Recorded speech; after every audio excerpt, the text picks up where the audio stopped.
안녕하세요. 명광현 목사입니다. 그리스도인의 돈에 대한 첫째 원리는 돈은 하나님이 주신 것이기에 하나님이 기뻐하시는 일에 사용되어야 한다는 것입니다.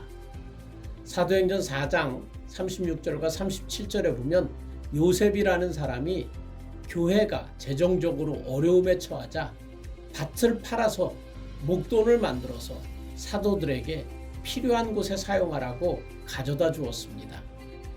이 물질이 얼마나 잘 사용되었는지 사도들이 이 요셉을 위로의 아들이라는 뜻의 바나바라고 부르게 되었습니다. 하나님이 주신 것인데 하나님이 기뻐하시는 일에 사용하지 않으면 내가 부자가 되냐? 그렇지 않습니다. 여기서 돈에 대한 두 번째 원리가 나오는데 하나님이 기뻐하시는 일에 사용하지 않고 모은다고 부자가 되는 법은 없습니다. 저는 목사로서 성도님들의 삶을 지켜보는데 때로 어려운 일을 만나서 성도님들이 손해를 보는 경우를 목격합니다. 소중하게 모은 그 가치 있는 돈을 원치 않는 곳에 잃어버리는 것을 볼 때 마음이 참 아픕니다. 그럼에도 불구하고 손해를 봤지만 믿음으로 포기하고 잘 극복하고 감당해내는 것을 볼 때 참 감사하지요. 그러면서 또 한편으로는 생각을 합니다. 저 손해보는 물질이 주를 위해서 사용될 수는 없는 것일까? 그런 생각을 합니다.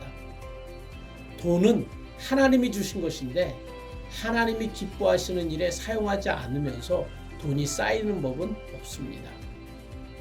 우리는 헌금은 남으면 모아지면 그 모아진 것을 가지고 하나님께 드린다고 생각을 합니다. 그런데 그런 방법으로는 하나님께 크게 드릴 방법이 전혀 없습니다. 하나님께 크게 드릴 때는 나에게 주어진 것 중에 어느 한 부분을 잘라내야 합니다. 그럴 때 제대로 한번 드릴 수 있는 것이지요. 그래서 요셉도 자기 밭을 팔아서 하나님께 크게 드리지요.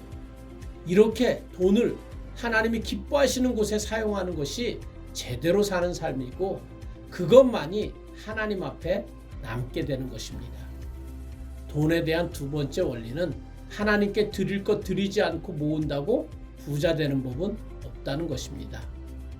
돈에 관한 세 번째 원리는 하나님이 주신 돈을 하나님이 기뻐하시는 곳에 사용해야 되는데 순수하고 깨끗한 마음으로 사용해야 된다는 것입니다.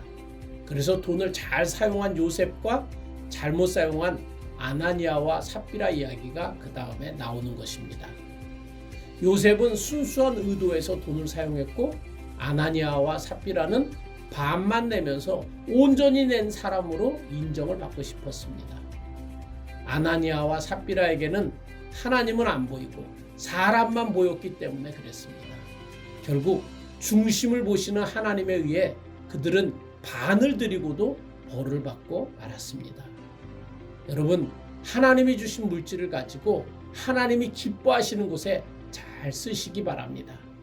그래서 하나님이 너한테 주기를 참 잘했다 이렇게 칭찬을 듣는 여러분들이 되시기를 바랍니다.